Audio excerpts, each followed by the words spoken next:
Welcome back. My name is Dr. Baird, and today I'll be demonstrating the Kettlebell Glute Bridge.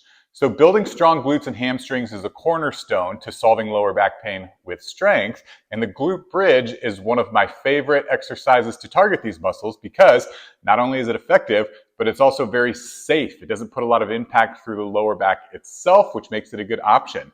Now, adding a kettlebell to this movement is a great way to add resistance. So once you feel strong and confident with just the body weight glute bridge, using a kettlebell is a great way to add resistance so you can continue to build strength. So to perform, we're going to get into our traditional glute bridge position, which is on our back, knees bent, feet flat on the floor.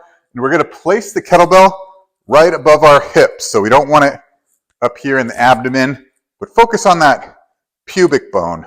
And from there, all we're going to do, we can hold the kettlebell with our hands and press through our feet to raise your hips up. And again, you feel it in the glutes and hamstrings, and come back down. And so that is how you perform the kettlebell glute bridge.